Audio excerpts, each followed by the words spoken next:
Libertad consciente es el tema que vamos a estar hoy viendo, y les invito a situarse en Romanos capítulo 14. Romanos capítulo 14, ahí vamos a tener el pasaje en el que nos vamos a apoyar hoy. Como les decía yo, hemos estado viendo que en el tiempo de Pablo había una lucha de muchas corrientes ideológicas, de los judaizantes, de la religión, por querer que prevaleciera el efecto de la ley todavía en el pueblo al que Cristo ya había salvado. Entonces Pablo dice, ya ahora nosotros vivimos bajo la gracia. Ahora es la gracia de Dios la que nos puede perdonar, porque por la ley no podemos ser justificados. Pero ahora, si la ley ya no opera en nuestra vida para llegar o para presentarnos delante de Dios, ¿qué es lo que nosotros tenemos que hacer? Ahora, ¿cómo vamos a operarnos? Ya vimos que viviendo en el Espíritu, pero hoy vamos a ver una parte muy aplicada a nuestra vida, sobre nuestra libertad. Sobre nuestra libertad, por eso he titulado este tema Libertad Consciente. Vamos a ver qué dice Romanos 14. Este capítulo va a hablar sobre los débiles en la fe. Vamos a ir desmenuzando el tema para ver qué es lo que Dios nos está diciendo con esto. Dice, recibid al débil en la fe, pero no para contender sobre opiniones. Empieza Pablo diciendo en este capítulo. Dice el versículo 2, porque uno cree que se ha de comer de todo, otro que es débil come legumbres. Y aquí tenemos que remontarnos en el tiempo en el que Pablo está escribiendo esto, con los problemas que habían para que Pablo escribiera esto. Como mucha gente todavía decía que la ley se tenía que cumplir por mandato de Dios, y que el sacrificio de Jesús ni lo habían tomado en cuenta ni nada, querían seguir con sus antiguas leyes y costumbres, parte de la tradición judía prohibía comer carne. Entonces los judíos no podían comer carne, porque también otros creían que la carne podía estar sacrificada a dioses paganos, y otro trasfondo ahí, ¿no? Con la carne que sucedía en ese tiempo, pero era una discusión que había en ese tiempo, ¿no? Algunos decían que podían comer de todo y que todo se podía comer, así como Pablo lo va a decir, pero otros decían que no y solamente comían legumbres, así como dice Pablo aquí. Dice el versículo 3, el que come no menosprecia al que no come, y el que no come no juzgue al que come. Entonces, aquí vemos dos lados o dos tipos de personas que están peleando en este tiempo. Primero, unos por seguir con la tradición y por seguir con sus ideales y sus ideas de no comer carne y de que no se podía comer, y otros diciendo que ya ahora se puede comer de todo, porque todo nos lo ha dado el Señor, ¿no? Entonces esta es una opinión de choque que tenían los creyentes y muchos creyentes en ese tiempo. Así como en ese tiempo, con esa idea, en este tiempo en el que vivimos nosotros, hay muchas opiniones de choque de la misma forma. Algunos dicen, es que se tiene que hacer esto así porque así la tradición nos lo ha enseñado. Otros dicen, no, es que al Señor no le importa eso, es que Dios quiere otra cosa, podemos hacer esto y otra cosa. Entonces vamos a definir aquí a personas, por un lado, legalistas, así como los religiosos de ese tiempo. Vamos a hablar de legalismo, y vamos a hablar, por otro lado, de personas un poco más libres. Pero vamos a seguir ahorita explicando en qué consiste una libertad consciente. Tengamos en cuenta que estas opiniones de choque que se suscitaban eran entre grupos de creyentes, no era entre no creyentes y creyentes. Eran creyentes, pero eran tan legalistas que querían que las cosas se hicieran a su manera, según sus criterios.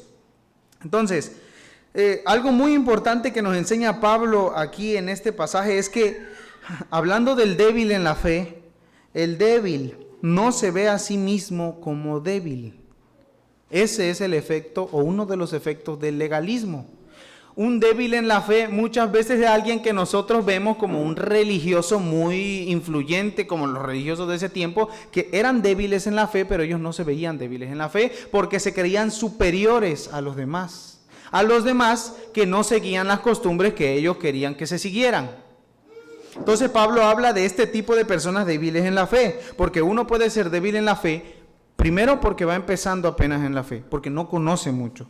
También puede ser uno débil en la fe porque a pesar de que ya tiene tiempo en la fe, no se ha instruido muy bien y todavía su vida espiritual no es muy fuerte. Pero también alguien puede ser débil en la fe por esta enfermedad espiritual a la que vamos a llamar legalismo. Alguien que ya lleva tiempo conociendo, ha sabido, ha leído, ha entendido, pero no lo ha entendido bien. Entonces eso lleva a que estas personas, como en este tiempo, digan qué cosas se deben hacer y determinen qué cosas se deben hacer según sus criterios, no según los criterios de la palabra de Dios. Pero dice el versículo 3, el que come no menosprecia al que no come, y el que no come no juzgue al que come. Entonces, aquí Pablo no está condenando ninguna de las dos cosas. Si tú crees que comer carne no está mal así como lo creen otros, entonces tampoco menosprecies al que no come. Tampoco digas, tú no comes porque tú eres eso. No. Y dice, y si tú crees que por comer legumbres estás bien, no menosprecies tampoco al que sí come carne.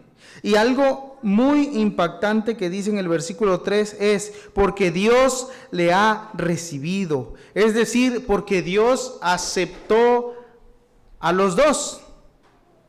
¿Sí? Entonces vemos en la misma palabra de Dios que Dios está diciendo que Él acepta a estas personas, aunque sean legalistas, y estas personas, aunque quieran ser más libres. Aunque vamos a ver qué tipo también de legalismo y qué tipo de libertad. Pero lo que nos quiere decir Pablo aquí es que Dios es el único que puede ayudar, así como al legalista, como al que quiere vivir más libre. Dios es el único que lo puede ayudar. ¿Por qué? Vamos a ver qué dice el versículo 4 también. Dice, ¿tú quién eres que juzgas al criado ajeno?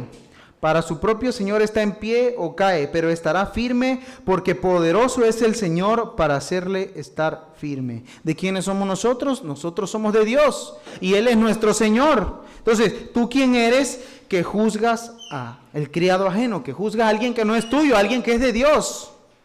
Para su propio Señor está en pie o cae, pero estará firme, porque poderoso es el Señor para hacerle estar firme. Dios es el único que puede tratar con cada uno de nosotros. No vas a tratar tú con las actitudes de tu hermano, tú con lo que hace el otro, tú te vas a meter en lo que hace el otro. Dios es el único que puede.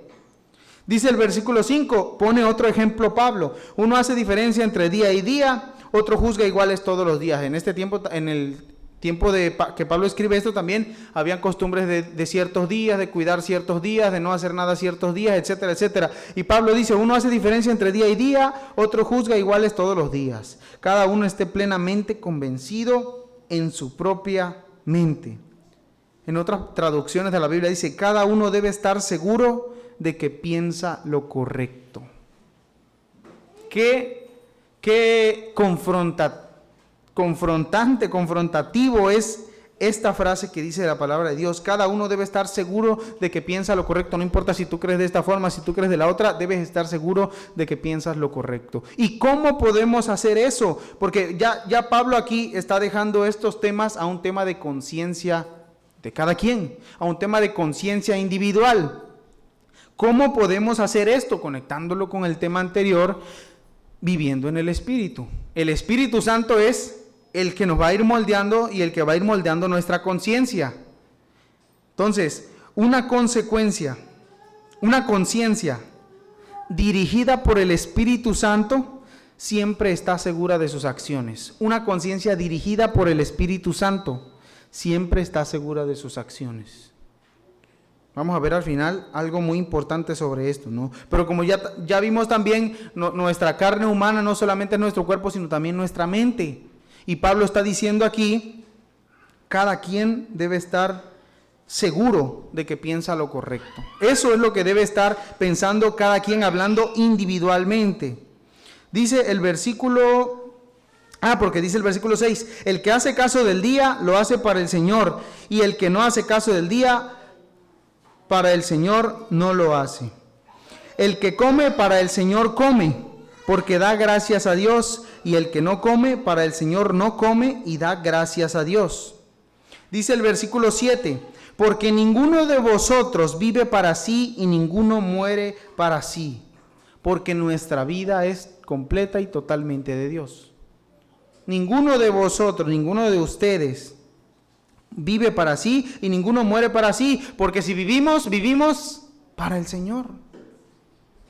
Y si morimos, para el Señor morimos. Así pues, sea que vivamos o que muramos, nosotros somos del Señor.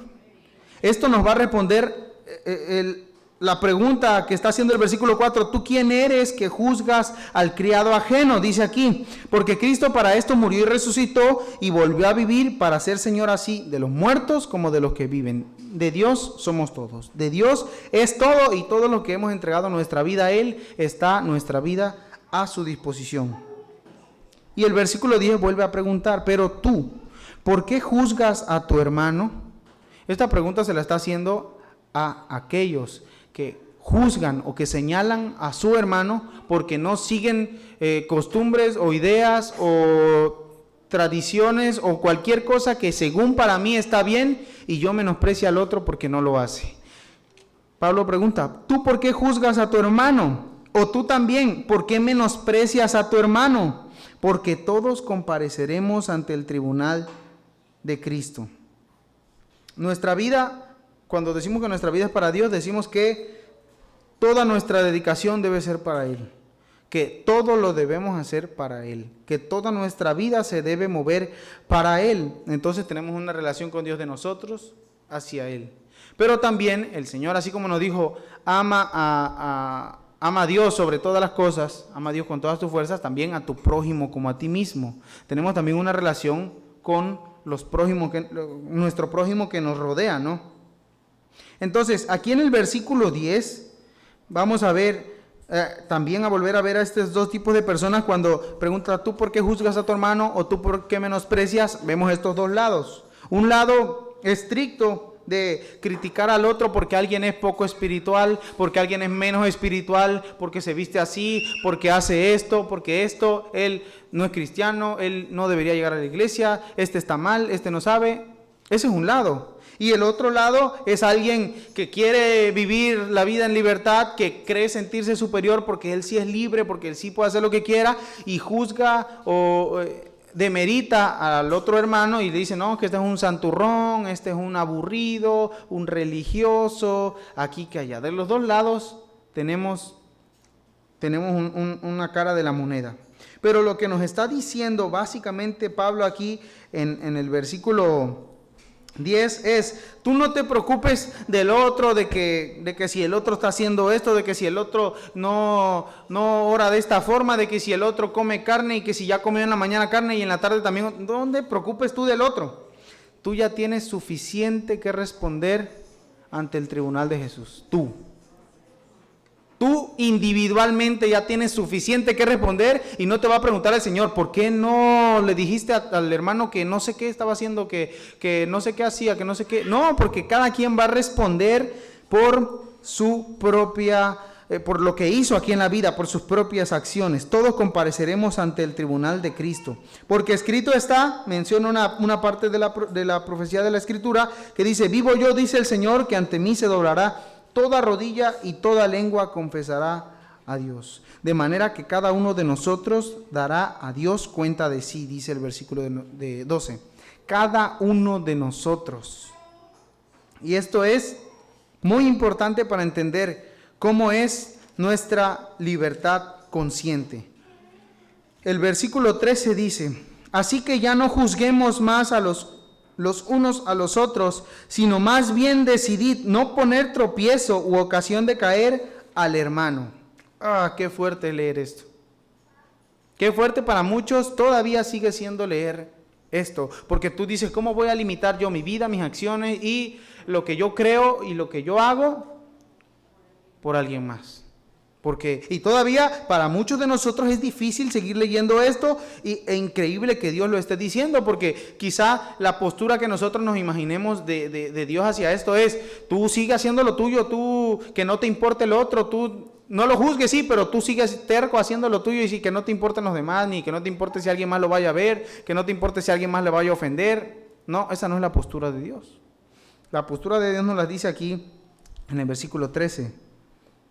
No juzguemos más los unos a los otros, sino más bien decidid no poner tropiezo u ocasión de caer al hermano.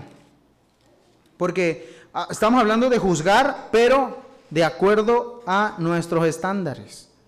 Un juicio así.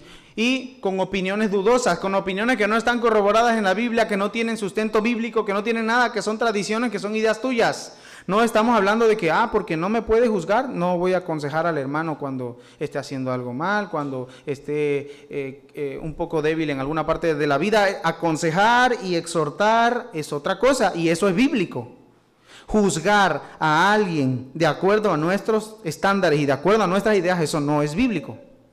Si no viene en la Biblia, si no es un mandato del Señor, no es bíblico juzgar o menospreciar así a algún hermano. Entonces, podemos ser entonces piedra de tropiezo, podemos ser un estorbo para otras personas. ¿De qué forma? De un lado, del lado de que estamos hablando, del lado legalista, del lado que todo lo quiere hacer a como él crea a su forma, podemos desanimar a las personas.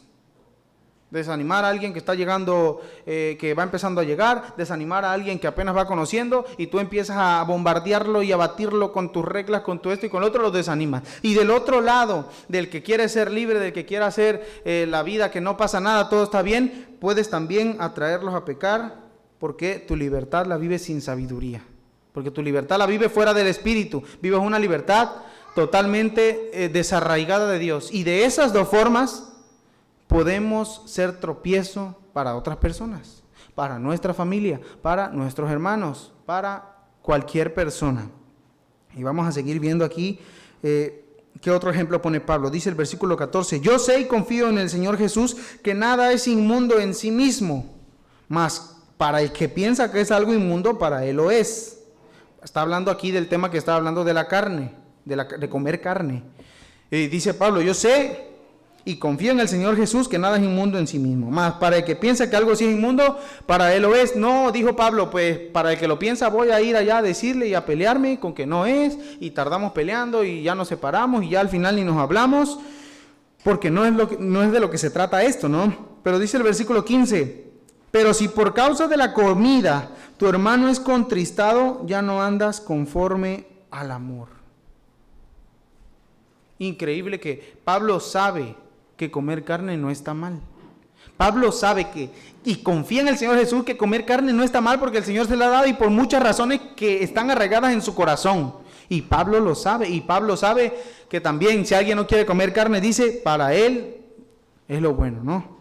Pero si por causa de la comida, de que yo me vaya a comer un plato de carne, aquí ha de haber pensado Pablo, ¿no? Enfrente a todos estos hermanos que creen que no, y va a ofender a algún hermano, y alguno de ellos se va a sentir mal, alguno de ellos va a ser un estorbo eso para su vida, entonces no voy a andar conforme al amor, dice Pablo. Entonces quiere decir que si nosotros hacemos lo contrario de lo que dice Pablo aquí, entonces nosotros no amamos tampoco a nuestro prójimo. No hay cómo justificar la poca espiritualidad en comer la carne. Quizás no, si alguien le preguntaba a Pablo, a ver, ¿qué argumentos das? A ver, ¿de qué se trata tu idea? ¿Cómo justificas? Justifícamelo con la Biblia. Quizás no le iba a poder dar algún argumento. Pero tampoco hay argumento para justificar la destrucción de un hermano por un plato de carne. Tampoco hay cómo justificar eso. Entonces, tu libertad consciente que te ha dado la gracia de Dios se ve condicionada por algo y es por tu amor al prójimo. Esa es una condición que encierra la libertad que el Señor nos ha dado, el amor hacia nuestro prójimo.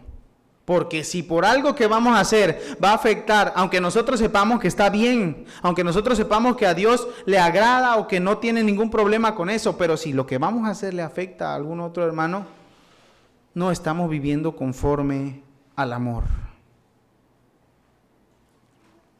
Dice Pablo, no hagas que por la comida tuya se pierda aquel por quien Cristo murió. Y si Jesús rindió su vida por nosotros y no escatimó su propio cuerpo, como Pablo lo dice, yo también puedo sacrificar entonces un plato de carne. Un plato de carne en este tiempo otra cosa puede ser. Hacer algo, no hacer algo que a los demás puede ser que los haga tropezar. Porque Pablo empieza este capítulo diciendo, recibid al débil en la fe. Sabemos que son débiles en la fe. pero no para contender sobre opiniones, es decir, no para estar peleando, no para estar discutiendo ni alegando sobre todo eso. En este tiempo todavía, les voy a poner un ejemplo de la vida real, de lo que vivimos aquí en este tiempo. Por ejemplo, usar gorra todavía en los templos no es bien visto por muchas personas. No sé, mi generación o yo no conozco las razones o el trasfondo de eso. Quizá viene de una tradición católica de los templos antiguos, de una tradición del pueblo también de Israel de ese tiempo, pero yo, personalmente, yo no le encuentro nada de malo. Yo digo, yo no necesito presentarme con gorra o sin gorra delante de Dios, lo que Dios está viendo es mi corazón. Así que si yo voy sin gorra al templo, pero vengo de hacer una atrocidad, vengo de pecar o vengo de lo que sea, para el Señor no va a decir, pero se quitó la gorra. Eso yo lo veo así, ¿no? O el Señor no va a decir, este viene con gorra, yo no lo quiero en el templo. Yo no lo veo así. Sin embargo, fui a un templo hace unos meses. Iba yo trabajando, yo trabajo grabando y haciendo otro tipo de videos detrás de las cámaras, y en este trabajo nosotros siempre traemos gorra. Pero íbamos a grabar arriba del templo, en la parte de la entrada, hagan de cuenta que había en la entrada. Entonces íbamos con gorra y yo dije, aquí seguramente hay un hermano que cree que usar gorra está mal. Y yo no tendría ningún problema con subir con gorra. Yo no tengo, delante de Dios no me sentiría yo mal, no le diría, Señor, perdóname porque entré con gorra, no debía hacerlo, no. Porque para mí no tiene ningún sustento, así como hablamos aquí. Si le preguntas a alguien por qué no trae gorra, etcétera, te va a decir muchas cosas, pero así como dice Pablo, yo sé y confío en el Señor Jesús, que trae gorra en el templo no es inmundo. Pero bueno, yo dije, aquí debe haber un hermano, porque ya había escuchado de un hermano que siempre regañaba a los que traían gorra, y yo sabía que estaba por ahí, y me quité la gorra, y le digo a mi compañero, quítate la gorra, le digo, porque aquí te van a decir por la gorra. Mejor no vamos a ponernos a pelear ni nada, y me quité la gorra. Pero a mi compañero se le fue, andaba cargando y trayendo cosas y todavía traía la gorra puesta en la cabeza. Cuando iba subiendo, entrando casi al templo por las escaleras todavía, y desde atrás escuchamos un grito de un hermano, ¡ey, ey!, gritando el hermano, y venía corriendo. Quítate la gorra, por favor. Pero le gritó, quítate la gorra, en el templo no se puede tener gorra. Y el hermano le empezó a decir que la gorra, que por favor se la quitara, que no sé qué. Bueno. No le dijimos nada. Un hermano, no sé qué trasfondo tenga ese hermano, no conozco su vida. Nada más le dije al hermano, no, es que es nuevo en la fe, le digo. Pero no, mi compañero no era nuevo en la fe, no. Pero imagínense que la persona que va entrando al templo sí es nueva en la fe. Y lo primero que recibe al entrar a un templo es un hermano gritándole que se quite la gorra, que no se debe, que no se puede. Estamos siendo tropiezo para otras personas. Pero imagínense que yo hubiera dicho, no, sí, la gorra no es mala, yo me la pongo, y que venga y que me diga lo que sea, y me la pongo también. Y llega el hermano y me dice, y le empieza a decir, a ver, dígame usted, y empezamos a discutir. Estoy siendo yo piedra de tropiezo también para el hermano. De los dos lados encontramos algo que va en contra de lo que Dios quiere, ser tropiezo para alguien más.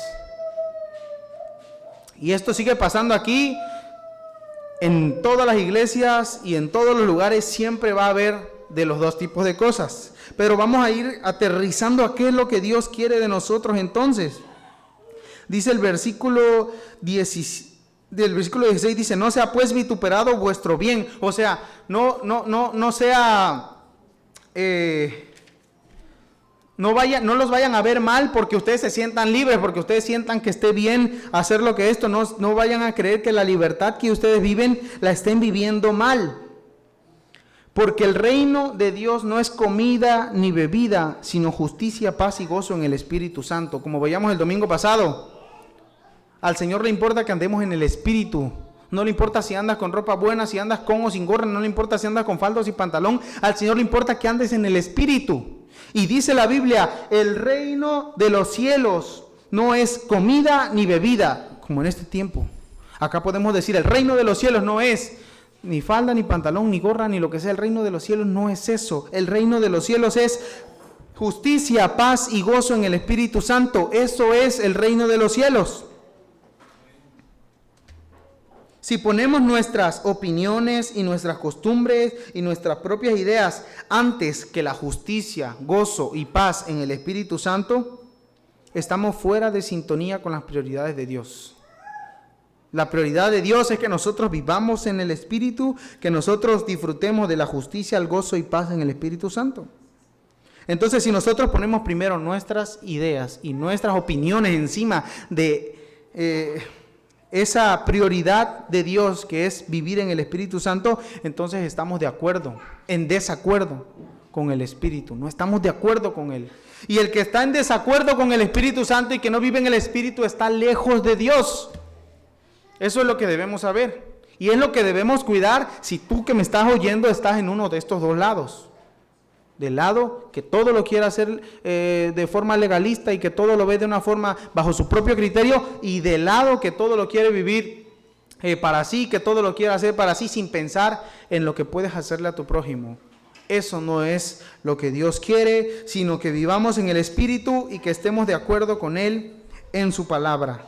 Dice el versículo 18, porque el que en esto sirve a Cristo, agrada a Dios y es aprobado por los hombres. Agrada a Dios es lo que nos debe importar. Así que sigamos con lo que contribuye a la paz y a la mutua edificación. Sigamos con eso, con lo que contribuye a la paz y a la mutua edificación. ¿En qué contribuyen muchas discusiones sobre costumbres, sobre usos, sobre modos, sobre esto? No contribuyen en nada. ¿En qué contribuye regañar a alguien porque trae la camisa abierta, porque no sé qué, por el pantalón, por esto? No contribuye en nada a su vida espiritual. Debemos contribuir sigamos en lo que contribuye a la paz y a la mutua edificación. En eso es lo que debemos contribuir. Dice el versículo 20, no destruyas la obra de Dios por causa de la comida. En el contexto en el que estaba hablando, el tema de la carne era un tema de bastante choque. Pero Pablo dice, no destruyas la obra de Dios por causa de cualquier cosa que a ti personalmente no te guste, o que tú no creas que están haciendo bien los demás. Todas las cosas a la verdad son limpias, pero es malo que el hombre haga tropezar a otros con lo que come. Fuerte.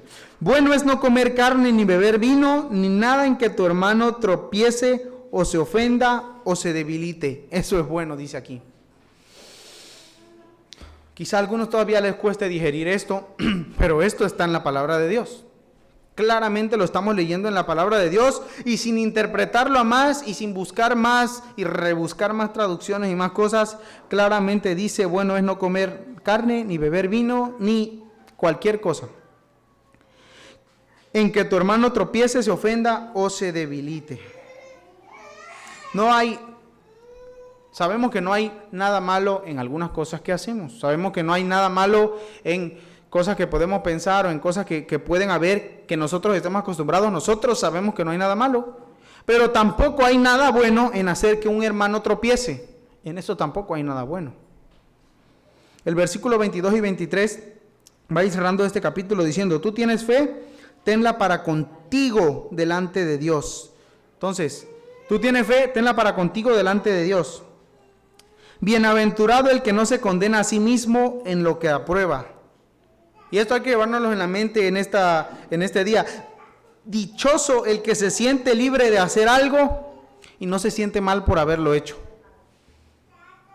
Dichoso el que se siente libre de hacer algo y no se siente mal por haberlo hecho. Y yo creo que todos los cristianos deberíamos experimentar esa libertad. Y ojalá el Señor nos conceda experimentar la libertad de estar en comunión con el Espíritu de una forma tan cercana, tan íntima de acuerdo con el Espíritu de Dios, que nos sintamos libres de hacer algo y no nos sintamos mal por haberlo hecho. Pero el que duda sobre lo que come, dice el versículo 23, es condenado porque no lo hace con fe. Y todo lo que no proviene de fe es pecado. Entonces aquí tenemos una comprobación. Si tú no te sientes bien haciendo esto, pero es que lo hace el hermano, yo por eso lo voy a hacer. Pero si tú no te sientes bien haciendo eso, si no sientes que va de acuerdo a tu fe, entonces es pecado. Es pecado. Y esa es una comprobación para darnos cuenta si estamos haciendo las cosas que a Dios le agradan o no. A pesar de que el otro hermano lo haga, o quizá en este tiempo había gente que sí creía que comer carne no tenía nada malo, pero había alguien que quizá dijo, bueno, es que yo sí creo que que más o menos, que tenía todavía en la cabeza que todavía no era del todo bien comer carne, pero como los otros comían, quería comer. Si él todavía en su conciencia le dictaba a su conciencia que no estaba bien lo que estaba haciendo, es pecado. Si tiene alguna duda sobre lo que come, es condenado porque no lo hace con fe, y todo lo que no proviene de fe es pecado. Es decir, todo lo que se hace en contra de lo que uno cree es pecado. Todo lo que se hace en contra de lo que uno cree. Y esa dicha que dice el versículo 22, bienaventurado el que no se condena a sí mismo en lo que aprueba, esa dicha la podemos experimentar. Todos queremos esa dicha en el Señor, de que el Señor nos dé la libertad de tal forma que la podamos vivir responsablemente, conscientemente, hacia nuestro prójimo. Decir, ahora lo que voy a hacer quizá edifique a mi prójimo, lo que voy a hacer quizá ayude a alguien, o quizá lo que voy a hacer haga que alguien caiga, haga que alguien tropiece, haga que alguien dude, haga que alguien se debilite. Esa dicha debemos pedírsela al Señor en este día. Y esa dicha de estar seguros de lo que hacemos, de tener nuestra mente conectada con el Espíritu Santo, de que el Espíritu Santo gobierne nuestra vida, solamente se logra estando cerca de Cristo. De otra forma no. Si nos queremos ir a nada más conocer de la Biblia para saber en qué parte atacar al hermano que te diga que no está bien hacer algo, hermano, aquí lo dice tal, y me pongo a estudiar solamente conceptos bíblicos, no voy a lograr nada. Porque no estoy siguiendo en lo que contribuye a la paz y a la mutua edificación. Y esa debe ser la prioridad de cada uno de nosotros, de esta misión, de la iglesia de Dios y de todos los que hemos creído en Él. Pidámosle hoy al Señor esa dicha de estar seguros, de tener fe de lo que estamos haciendo, de no sentir duda de que si lo que estoy haciendo le va a estorbar a alguien o que no, o de que si todavía no sé.